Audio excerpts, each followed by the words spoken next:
that mean you haven't made a decision yet on what to do?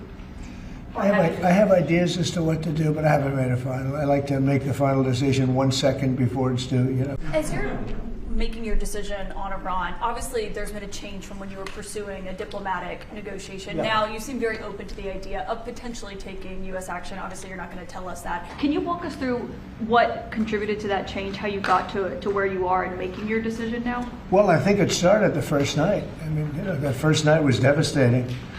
And it really knocked the one side off, as you know. It was a devastating evening, day.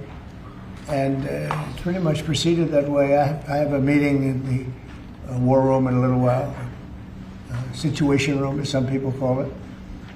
So we're going to meet. We're going to see. We're in the midst of it's a terrible thing. I hate to see it. I hate to see all that death, so much death and destruction. But death primarily is what I hate to see.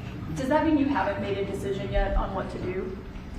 I have ideas as to what to do, but I haven't made a final. I like to make the final decision 1 second before it's due, you know, because things change. I mean, especially with war, things change with war. It can go from one extreme to the other. War is very bad. There was no reason for this to be a war. There was no reason for Russia, Ukraine. A lot of wars there was no reason for, you know. With Iran, what's your message to Americans both here and abroad who are not only concerned about the U.S. potentially getting involved in another conflict in the Middle East, but worry about the potential for retaliation here at home? Yeah. Well, I don't want to get involved either, but I've been saying for 20 years, maybe longer, that Iran cannot have a nuclear weapon. I've been saying it for a long time. And I think they were a few weeks away from having one. And they had to sign a document. I think they wish they signed it now. It was a fair deal. And now it's a harder thing to sign, you know. It's a lot of water over the dam. But, you know, it's I say it very simply. Iran can't have a nuclear weapon. Too much devastation.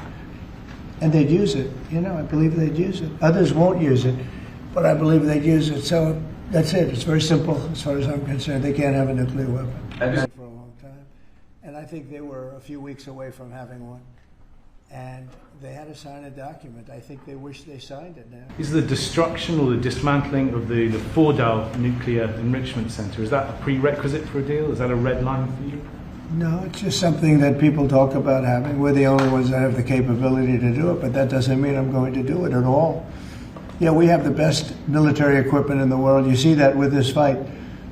We have planes that are undetectable, flying around like, you know, nobody's able to see them stealth. You guys want to be stealthy tonight. You know, you can be stealth, you'll never lose, right?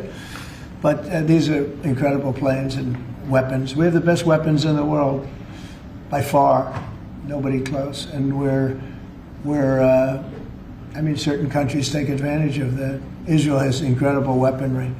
So we'll see what happens. I've been asked about it by everybody, but I haven't made a decision. A good agreement for them.